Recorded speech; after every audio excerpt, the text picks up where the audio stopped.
Hey, this is Brett, and you're watching Brett and Some Books. Thanks for joining us today. We are continuing First Casualty by Philip Knightley.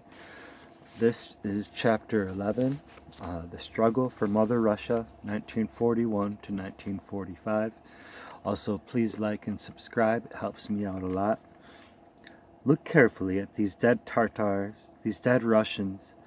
They are new corpses, brand new, just out of the factory of the 5-year plan. Look how clear their eyes are, narrow foreheads, thick-lipped mouths. Peasants? They are workers, specialists, uderniki, from one of the thousands of kolkhozs. From there, thousands of workshops in the Soviet Union.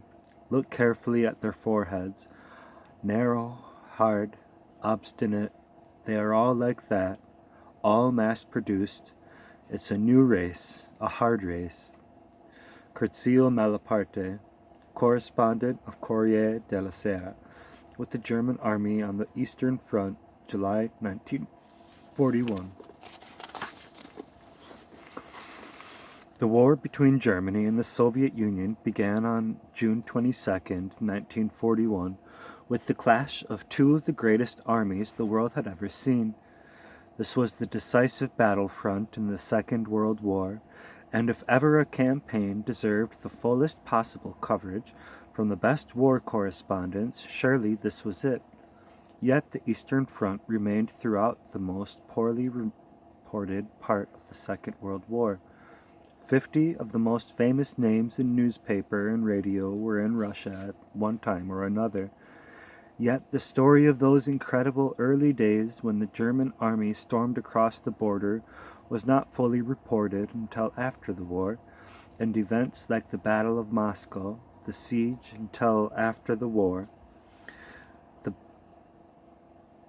the siege of Leningrad, Stalingrad, and the Battle of Sevastopol, and the Battle of Kursk never received proper attention.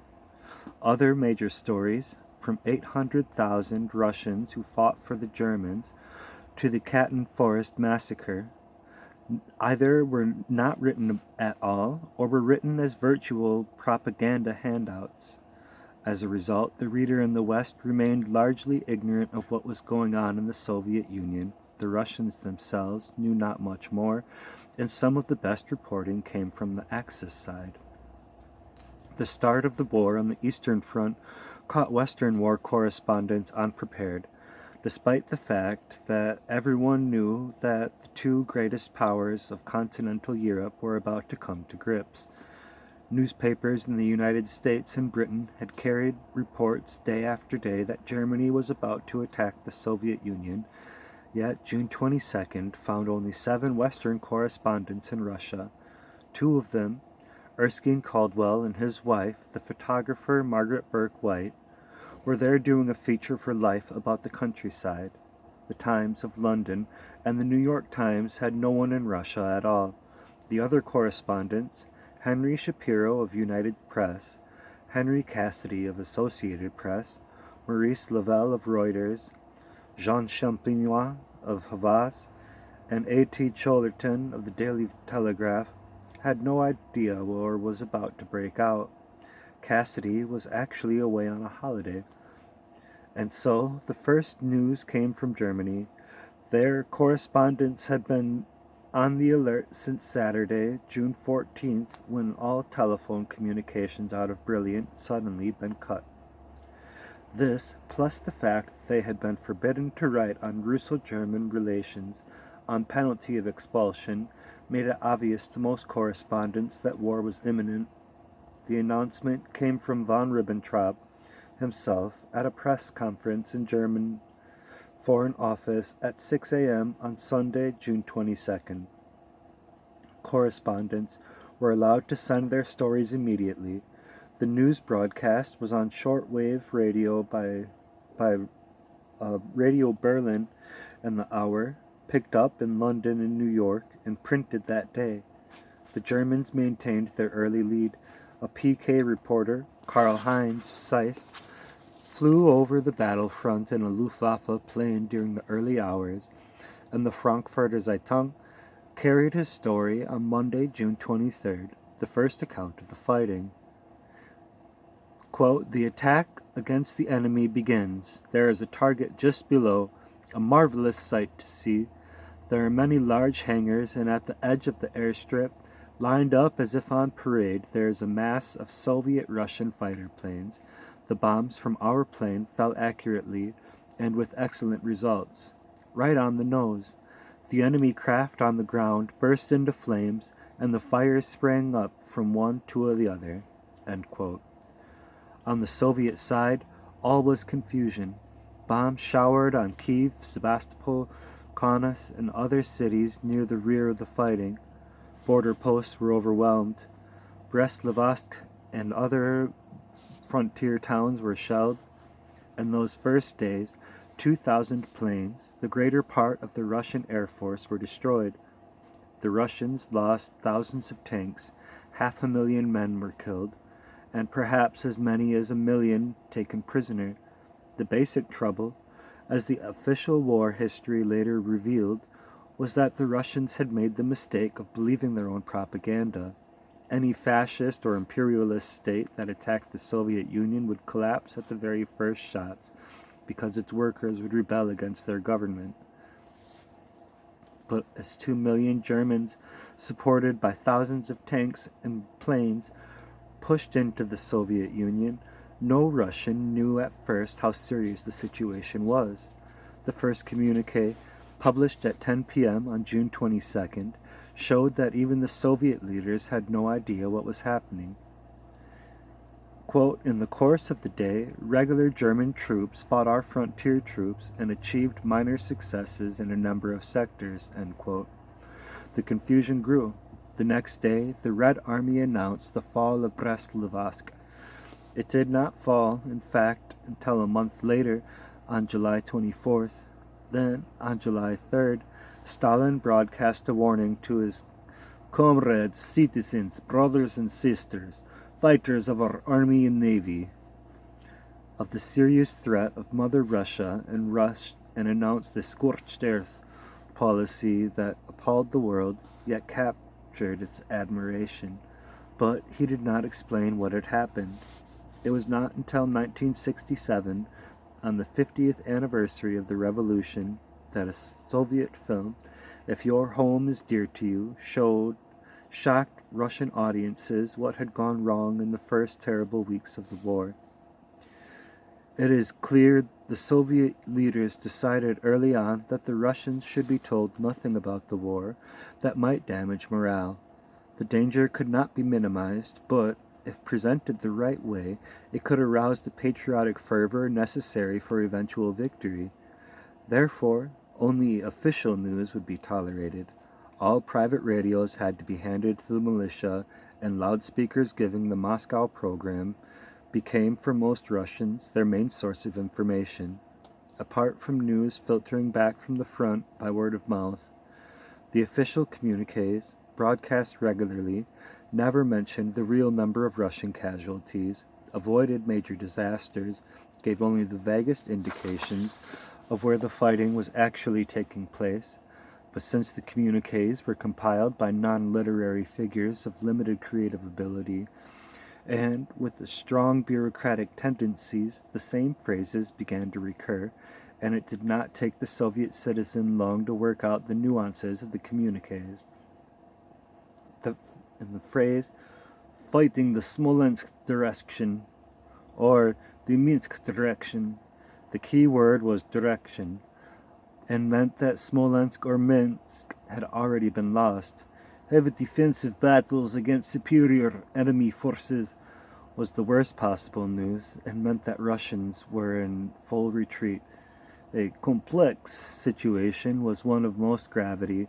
Nothing of consequence occurred could mean either that nothing had happened, or that there was nothing the military leaders were prepared to talk about. But what could anyone have made from this sentence from a Times report taken from Reuters, which had in turn taken it from Pravda or Izvestia?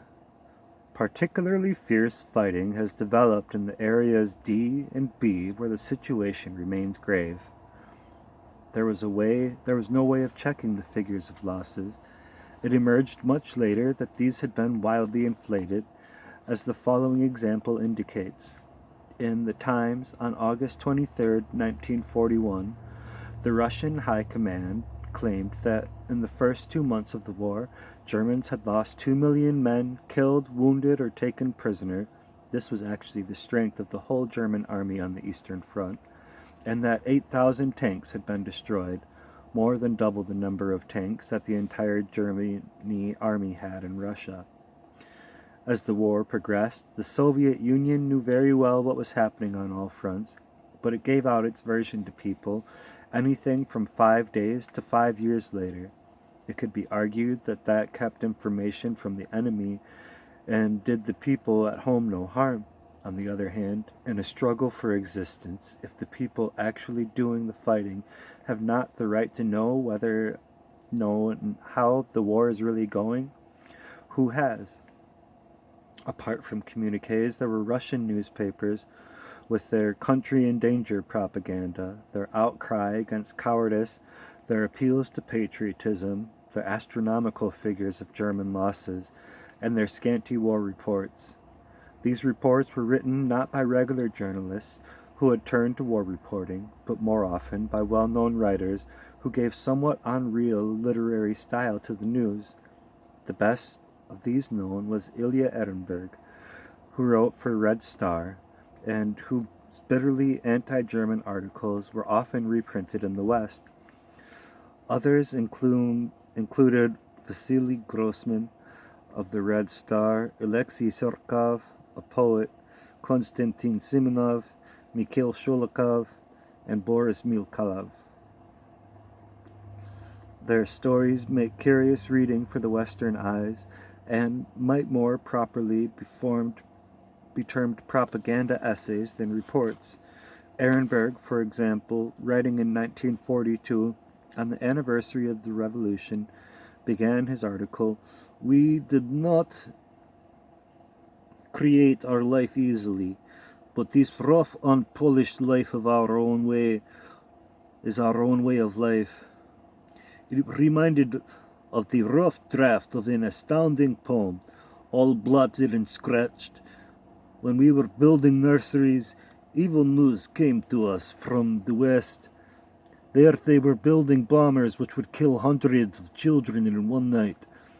The smell of Germany's animal breath was wafted to us, and we said to ourselves, "You'll have to wear the old wedding dress another winter."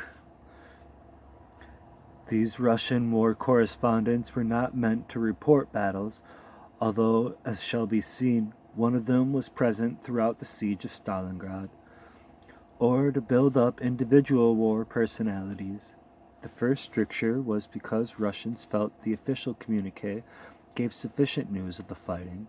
The second, because the communist ideology held that what was important was not the individual, but what he did.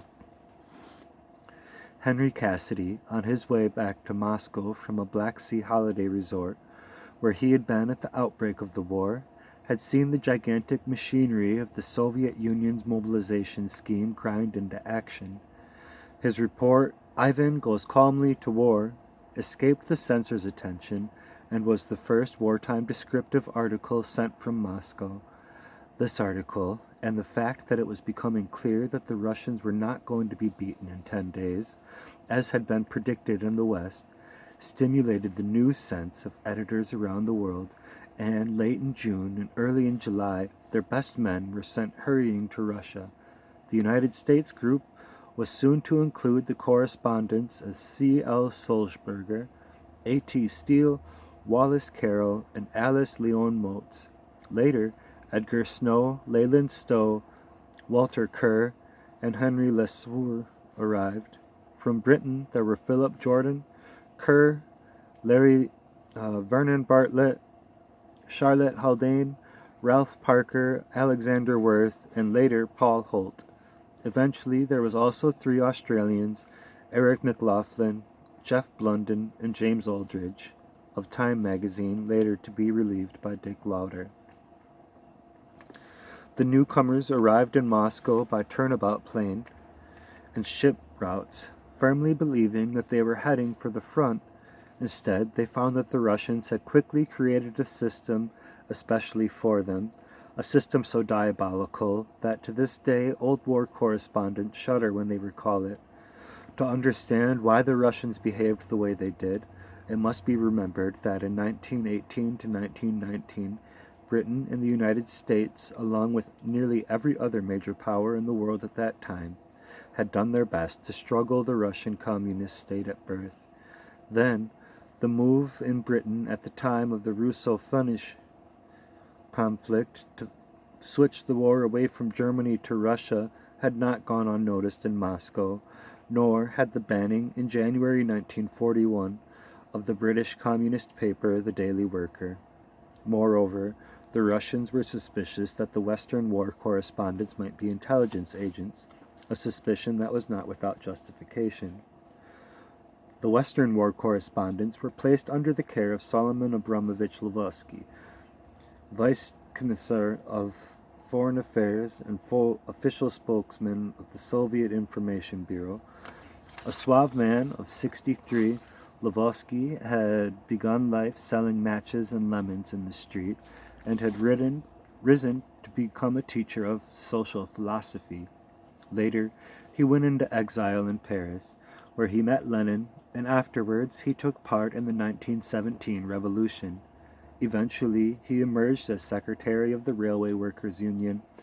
As well as speaking cultured Russian, Lvovsky spoke good French and German and adequate English and Spanish. For the Western war correspondents, he was the voice of Russia and their principal source of information, their passport to the front. Under Lvovsky worked Nikolai Polgunov, a former director of TASS, who was chief of the press department of the Foreign Commissariat, and the head censor, the two assistants Pyotr Emerov and Viktor Kozhemyako. This team successfully crushed any hopes the war correspondents might have had of telling the whole story of the war in Russia. Lvovsky held a press conference at least twice a week, at which he would parry brilliantly every effort to extract any real information. Could he identify the unnamed city that the communique reported had been retaken by the Red Army? My dear sir, if the army wanted you to know the name of the city, then the communique would have said it. The BBC had reported some Japanese ships blown up by Russian mines. Could Comrade Lvovsky comment? Oh, well, what do the Japanese newspapers say? Questioner: I'm afraid I don't know. I'm afraid I don't know either. When could the correspondents go to the front? In good time, I hope. Lvovsky never refused to answer questions, but at the end of the conference, when the correspondents checked their notes, there was seldom a thing they could write. Such information as he did give was frequently unreliable, and he would insist that the Germans he did were far from some particular point, the fall of which would then be announced the next communique. On rare occasions, when the correspondents did manage to discover something for themselves and proceeded to write it, Pagulnov or one of his censors would kill it at once. No individual opinions, no speculation, no predictions were allowed. The reasoning here was that the world knew censorship existed in Russia. It followed that every dispatch of a correspondent was allowed to send had, in effect, an official stamp of approval. In vain, the correspondents argued that the stories would appear under their own names and would read as their opinions.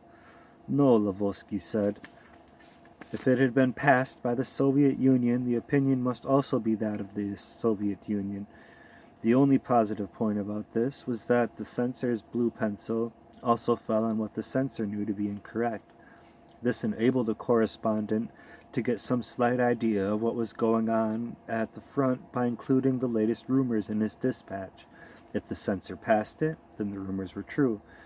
It was hit-or-miss method, scarcely worthy of the stories that should have been written, but it was better than nothing, because Polgunov had his way, nothing was what the correspondents would have sent.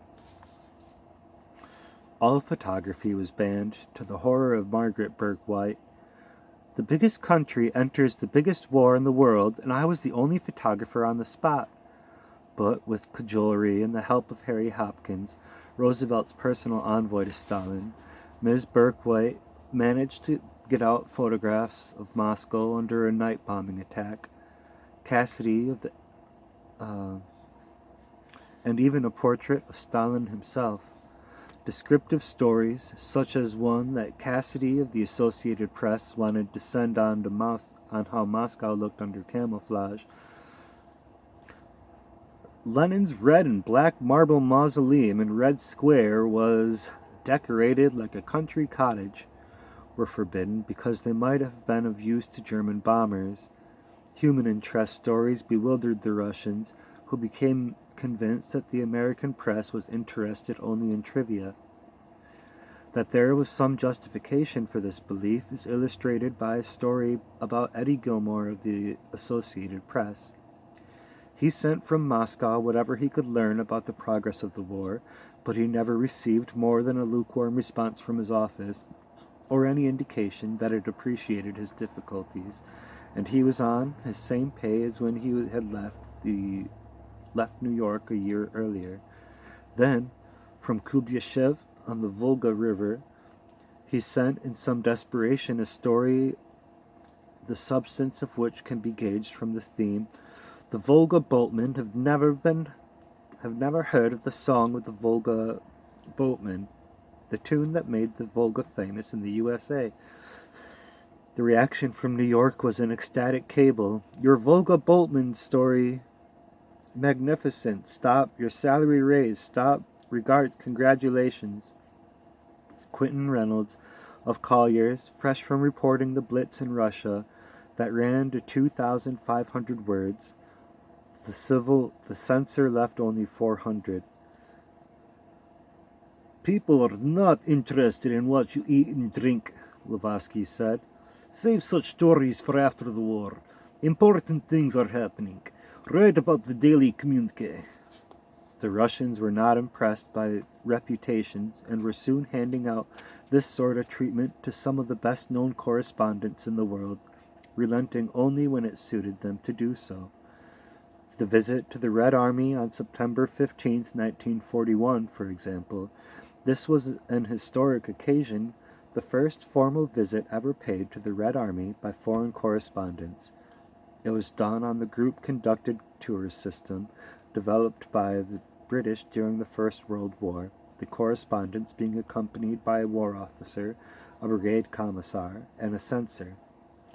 They met a general who gave them an interview, traced a Russian victory on a new, now deserted battlefield, talked to some German prisoners, drank vodka in the army mess, and saw the German lines from a safe distance. This tour set the pattern for the many that followed, and a sort of intourist model. War correspondents and distinguished visitors, but as the first which yielded stories that began with the Red Army, it made news all over the world. Earlier news had been mainly concerned with the prospect of a quick Russian defeat, but when the Germans started bombing Moscow on July 21st, the reaction of the Russians impressed even those of the correspondents who had believed that their biggest story would be to cover the German army marching through Red Square. A mood of grim determination replaced the shock of early defeats. Alexander Worth of the Sunday Times wrote that when a character in a play at the Molière Theatre spoke the lines, "If war comes, we shall fight with a fierceness and anger like that which the world has never seen," he brought the house to its feet, clapping and cheering. But all this did not stop the Germans from closing on Moscow from all directions. On October 12th, Pravda spoke of a terrible danger threatening the country, and the following day it was decided to evacuate Kuybyshev, 1,000 miles east of Moscow, many government offices, the most important armaments works, the entire diplomatic corps, and all the foreign war correspondents. Because they were swept up in it themselves, and it must be emphasized that they had no choice in the matter, the correspondents were unable to report what those who remained derisively termed, quote, the Bolshoi Trap, the big skedaddle, with looting, stampedes to the railway station, officials fleeing in their cars, and all the time a smell of burning documents. The Germans managed to reach the gates of the city, but that was as far as they got. Stalin made famous Holy Russia speech, an appeal to the people, specifically Russian national pride. Erskine Caldwell, who returned to London rather than Kubyashev, wrote for the Sunday Chronicle an article confidently asserting that Moscow would survive. No one could conquer people like these. Marooned in Kubyashev, the correspondents passed their time playing poker and fighting with the censor and each other, well aware that as the battle for Moscow raged, they were missing one of the great stories of the war. The Daily Telegraph had used its correspondent in Ankara. The Daily Dispatch quoted circles in Istanbul. The Times was forced to quote Reuters, quoting Pravda and Investia, or to use its London-based military correspondent. But by December 22nd, the correspondents were back in Moscow, with veteran A.T. Collerton's writing long descriptive article from eyewitness accounts, and other newspapers running pieces as the news emerged throughout December and January. The full story, or as full a story as it was possible to write while the war was still on, came out only a year later, on the anniversary of the Russian victory. Kubyashev was a chastening experience. Some correspondents abandoned any hope of ever overcoming Russian distrust of foreign war correspondents, and moved off in the war to North Africa, where, by comparison, they felt free to write and do what they liked. The problem was that the distrust extended even to those correspondents who were so pro-Russian as to make them unfit to send objective reports as they had been allowed to do. Quentin Reynolds, for example, said frankly that being bombed will rub the ridiculous veneer of neutrality off any hitherto objective reporter.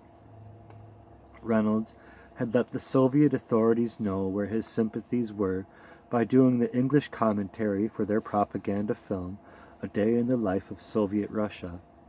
He went to work for them in Russia on Moscow Fights Back, and, to the annoyance of other correspondents, was appointed press attaché for the Three-Power Moscow Conference, when Averell Harriman and Lord Beaverbrook went to see Stalin. It did not help him. We were all anxious to glorify the red heroes in the front, anxious to get under the skin of those magnificent people, anxious to get behind the scenes which we could get the feel of the whole wonderful battle the Red Army was putting up. But nothing could break down the distrust with Soviet officialdom and felt for the American and British press. Another factor was that the Western system of a press divorced from government control was completely incomprehensible to the Soviet authorities. They believed that every foreign war correspondent was also an intelligence agent. In fact, there was ample justification for this belief. At the outbreak of the war, various British intelligence organizations recruited new staff from the ranks of journalists, particularly from those on the Times. Ian Butler, the Times correspondent in Berlin before the war, and later in military intelligence himself, has said, "In those days, the journalists and intelligence agents were practically interchangeable." Ralph Parker, war correspondent in Moscow for the Times and the New York Times, had worked for the Foreign Office intelligence in Czechoslovakia before the war, and while he was in Russia he reported to the British Ministry of Information, Soviet Relations Section, on the effectiveness of British propaganda efforts there. This was probably an innocent enough operation, but the fact that Parker used the British Embassy cipher facilities to do so must have made the Russians wonder what exactly he was up to. There's nothing intrinsically wrong with the war correspondent deciding that he would prefer to serve his country as an intelligence agent, but to try to combine the two jobs must lead to his compromising his own journalistic integrity, endangering his journalist colleagues, and interfering with their ability to carry out their duties. The Russians, with no way of knowing which correspondents were also intelligence agents, played safe and trusted none of them. The Battle of Moscow made it clear to many correspondents that their staying in Russia would not be worth the trouble and the expense that it would cost their newspaper. If the Russians were not even going to allow them to report what Cassidy described as some of the best propaganda of the war, then it was useless returning to Moscow. As a result, the War Correspondents' Corps was eventually reduced to a handful of men determined, for various reasons, to stick it out until the end of the war, supplemented at interviews by visiting celebrities who hoped to get an interview with Stalin or a glimpse of the front. There was also the agency men who had to stay anyway to provide basic coverage: Henry Shapiro of the United Press, Henry Cassidy of Associated Press, and Harold King of Reuters. And there were three others who remained because Russian connections: Ralph Parker of the Times and the New York Times, whose wife was Russian; Alexander Worth of the BBC and Sunday Times, who was born in Leningrad; and A.T. Collerton of the Daily Telegraph, who had been in Moscow for a long time before the war. Another correspondent, whose wartime term was short but distinguished, was Ed Stevens of the Christian Science Monitor, who had lived in Russia from 1934 to 1939 and who was married to a Russian. These 7 correspondents had one important advantage over the rest: they all spoke Russian. So although, as Stevens said, we got the same trips, the same touristic excursions as the others, they were far better placed to get the most from these conducted tours. Soviet citizens were forbidden during wartime to fraternize with foreigners. The first distinguishing mark of a foreigner was his inability to speak Russian, but when the 7 Russian-speaking war correspondents got anywhere near the front, they grabbed any soldier they could find and questioned him for as long as he was prepared to answer. In Moscow, they were better able to appreciate the mood of the people, better able to argue with Lazovsky or the censors, better able to interpret official communiques, understand nuances in the Russian newspapers, and even plead for occasional special privilege. Thus Shapiro and Worth were the first correspondents allowed into Leningrad when the siege was lifted. Cassidy wrote twice to Stalin and got an answer each time, and Parker, despite his earlier work with the British Ministry of Information, was supplied with so much inside material in Moscow that the Times felt it necessary to ask him to revert to reporting the Russian scene with detachment.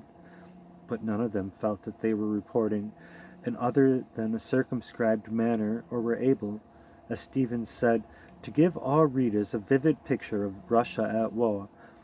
To appreciate just how circumscribed the reporting was, it's necessary to examine how these correspondents acknowledged the best of those who worked in Russia, handled the turning points of the war, and, further, to look at the stories that were not, at the time, reported at all. None of these correspondents were able to write what had really happened to the German army attacking Moscow, because only the Germans knew, and for a change they were not telling. The legend of the might of Germany's mechanized army, backed by a highly industrialized society and run with ruthless Teutonic efficiency, has been with us for so long that it is difficult to realize how poor the German reparations for the German campaign. Preparations for the Russian campaign. The German army invaded Russia with 3,200 tanks, and the monthly output of 80 to 100 was too low even to make good the wastage. Although this rate later went up rapidly, it did not reach its peak until August 1944, when it was already too late, and even then there was only a quarter of the Russian output. The Germans had sufficient fuel for only a fraction of their transport to be motorized. The rest was moved by horses. The average German infantry division had about 1,500 horse-drawn vehicles and only about 600 motor-drawn ones, compared with some 3,000 in a British or American infantry division. The German soldier had no winter clothing and had to make do by wearing large cotton combat overalls over his uniform and stuffing the spaces in between with crumpled newspapers or, since newsprint was scarce, with German propaganda leaflets. The Russians, on the other hand, began the war with 20,000 tanks, more than were possessed by the entire rest of the world put together, and they had produced no fewer than 100,000 during the war. They, too, used horses, but their motorized transport was adapted for winter conditions. Their winter uniforms were white and, being quilted, provided excellent protection against the cold, and they possessed an adaptability to the environment that the Germans lacked. Give a Russian an axe and a knife, and in a few hours he will do anything. Run up a sledge, a stretcher, a little igloo, make up a stove out of a couple old oil cans, said a German medical officer. Our men just stand about miserably burning precious petrol to keep warm. Much was written later about what happened when the Germans, described as their worst winter in 140 years, hit the German army in 1941 to 42. But little has been written about what this intense cold meant in terms of human misery. The Russians insist that the winter of 41 to 42 was not abnormally severe, and that the Germans exaggerated it to explain their defeat. Sentries were found frozen to death at their posts. There were 100,000 cases of frostbite in 1 month, nearly 15,000 of which required one or more limbs to be amputated. Half drunk on schnapps and wrecked by dysentery, the German soldier either faced the humiliation of boiling his trousers or risked death, and so many died, by having his anus congeal when he exposed it to the cold. Hopes of a quick victory vanished. The battle-worthiness of our infantry was at an end.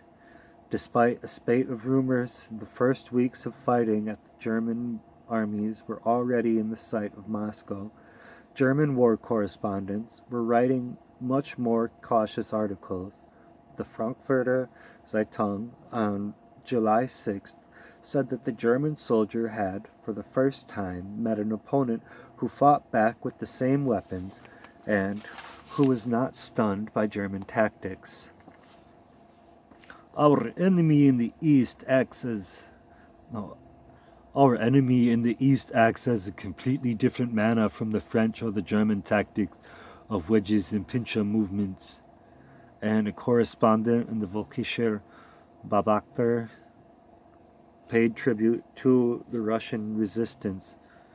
The Russian soldier surpasses our adversary in the West with his contempt for death. Endurance and fatalism make him hold out till he has blown up in his trench or falls hand-to-hand fighting. Parties of neutral correspondents taken to Lithuania saw that, while the Germans held cities, Russian partisans were at large in the forests in major operations and would be needed to clear them out. So although the German press chief, Dr. Otto Dietrich, announced on October 9th that the war in Russia was practically finished, with only police operations remaining, German readers were unmoved. That is, this mobility that was justified. The German citizen had correctly interpreted what he had read in his newspapers, was confirmed on December 1st, when the German High Command admitted that the Russians had retaken Rostov. Neutral correspondents were told that the main bulk of the German army had no experience of winter warfare. The German public was told nothing. Yet again, In the same way that war correspondents in Moscow learned to understand the nuances of Soviet communiques, the German newspaper readers understood the sudden appearance of elaborate articles explaining why there could be no comparison between the setback to the German army and the fate of Napoleon. Quote, "The first 10 weeks of war have shown the resistance of the Russian army is tough and persistent," end quote, said a correspondent in the Frankfurter Zeitung. Quote, "But the Russian generals who fought Napoleon in 1812 could withdraw to the Urals without getting into a hopeless plight. The Russian generals of today must comply with dictates of geographical situation. Industry and munition factories must be defended." PK correspondents were instructed to send stories and photographs showing the fate of the Russians were suffering at German hands. A PK cameraman, Walter Ruscher, had himself photographed Stalin's son Jacob in July, and copies of the newspaper the photograph were dropped over the Russian lines. Stalin did not like this, and when Ruscher was taken prisoner by the Russians, he disappeared and was never heard from again. Restrictions on neutral correspondence now becoming tougher, new campaigns were launched against listening to foreign broadcasts, and there was a resumption of the anti-Semitic campaign. Surprisingly, this produced in Britain several small demonstrations in favor of the Jews. While the winter dragged on, the war weariness grew as readers noticed a distinct change in the tone of German war correspondents' reports. A new limited aim for the war in the East was stated, to effect such a weakening that the Russians that Bolshevism will cease to be a menace to Europe, and descriptions began to appear on what would happen to Germany should the British and Russians win. There was criticism of, quote, depot mentality and, quote, war profiteers, bartering, black marketeering, and bureaucracy, quote, all abominations to the German soldier in Russia, end quote. In short, although the German reader was not told in exact terms what was happening on the Eastern Front, he was able to draw his own conclusions from what was reported. The reader in the West, on the other hand, received mostly a rehash of the Russian official communique, which contained only what the Russian leaders felt expedient to reveal. There would be an advance on this front, a minor setback on that, sometimes interpreted by a military correspondent in London or by someone in Stockholm or Zurich, or sometimes these essentially military reports would be lightened by any descriptive or interpretive material the Russian-speaking correspondents managed to extract from their infrequent conducted trips to the front. But, as these correspondents would agree, for the reader it all added up to a blur of battle maps, rather than a vivid picture of a huge nation at war. The first war reporting of this period, perceptive, analytical, and accurate, came from an Italian, Curzio Malaparte, correspondent on the Eastern Front for the Corriere della Sera.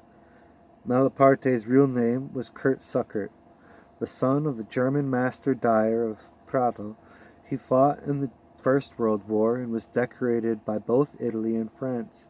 Between the wars, he wrote of the menace that Hitler and Stalin presented to Europe.